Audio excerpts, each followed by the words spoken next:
I guess it's true what they say. When it rains Star Wars news, it pours. And today we have a very exciting update indeed, concerning the recent announcement of Ahsoka Season 2. The official Star Wars social media accounts, especially on X, can't seem to help themselves. But this time they've posted something which has gotten the fandom truly bloody hyped.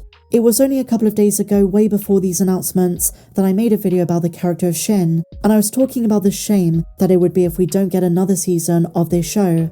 And it looks as though Season 2 is going to have a lot more of Ivana Sakno, and whoever they recast, to play Baylan. And the reason I'm saying this, guys, is we have an enormous tease for Season 2. Not in the form of a clip, I'm sorry there is no trailer, nothing like that, but instead in the form of one of Dave Filoni's drawings, and I really missed him doing these. You get a true insight into the conceptual stage of the various Star Wars stories he has in his head, and this one did not disappoint. So, buried in Tuesday's news of the upcoming Star Wars movies starring the Mandalorian and Grogu was an update that for some fans was even more exciting. Dave Filoni is hard at work developing a second season of the fan favourite Disney Plus series starring Rosario Dawson, Ahsoka.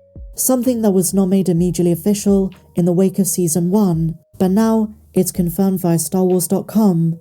This means we're going to see more Ezra and Hera in the known galaxy. A new interview with Dave suggests we're going to see more of the Star Wars Rebels' iconic rivalry between Hera and Thrawn. But in Peridea, we have 4 Force users, and their story is what captivated everyone. Well, I guess you could say 5, if you're including Anakin's Force Ghost.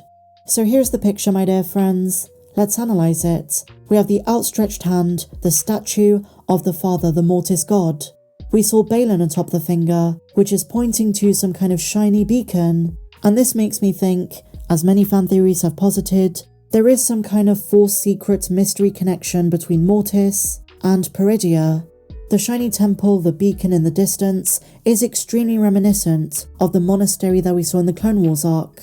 So why are Sabine and Ahsoka on top of this statue? Well, to me it's kind of obvious. They're trying to trace Baylan's steps, trying to find out what his master plan is. Maybe Ahsoka felt a disturbance in the Force. We've often talked about the presence there being related to Abeloth. While those theories did seem a bit far-fetched at the time, I'm starting to believe they're more credible than we think. So a major part of Season 2 is related to Force deities, I'd imagine. It could be a red herring, but what I find really interesting is that you could have it where if you're not too certain on what you want to do with Baylan's character now that Ray Stevenson has passed, is have the entire season where Ahsoka and Sabine are trying to find where he went. Maybe he's gone missing on Peridea, and he makes a brief appearance at the end, if they find him in the monastery. And this could be a way in which to introduce the audience in a very soft way to a new Baylan Skoll, a new actor taking on the role. It's done subtly, respectfully, and make us feel as though the continuity is solid. It's really hard to process the fact the gentle giant is gone.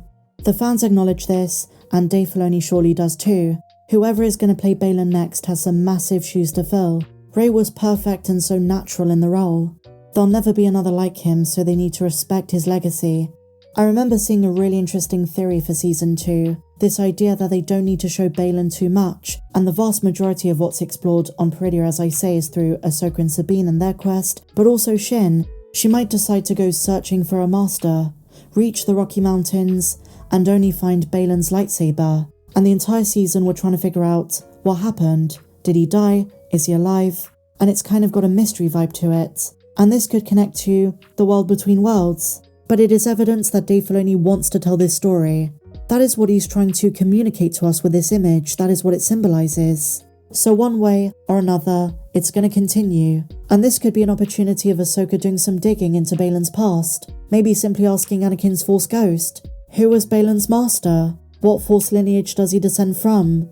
Fans have often speculated he was trained by Dooku or Qui-Gon Jinn. Many fans would love to learn more, and we'd all appreciate some more concrete answers. There were so many ambiguities in Season 1. What is Baylan's true plan? And what did he mean by his vague allusions? Saying he was looking for the beginning? I guess time will tell, but Season 2, very much confirmed.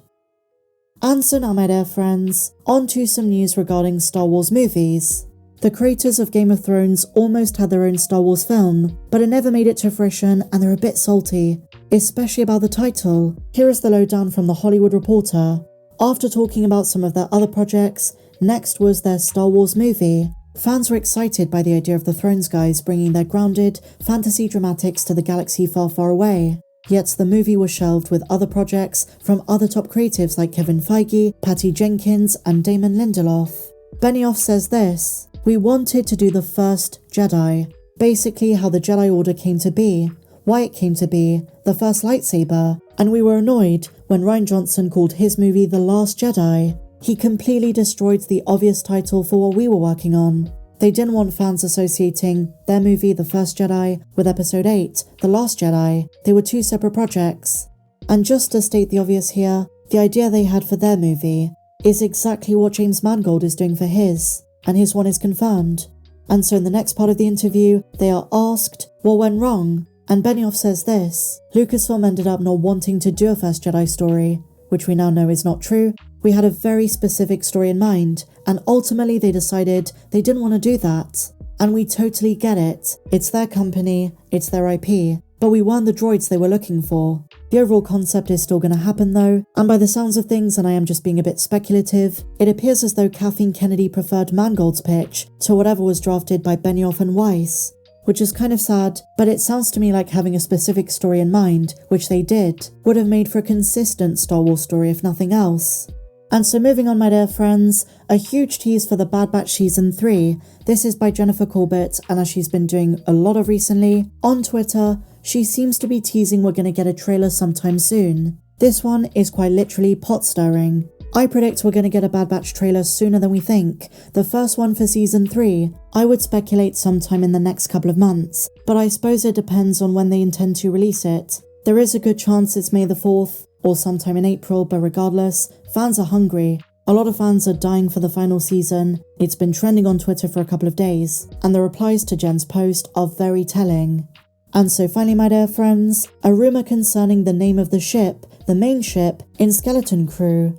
Information for upcoming shows seems to come a lot from LEGO, and this so-called insider has said the ship, which is going to be set in 2024, is called Onyx Cinder, describing a ship which has probably been through a lot, a burnt lump of coal, and also keep in mind the word cinder could be a reference to Operation Cinder, and in universe, Onyx was the name of an Imperial squadron, but was also a scarce substance. This could be hinting at the big presence of pirates, and the booty that they're after. But there you go, my dear friends, those are all of the latest updates.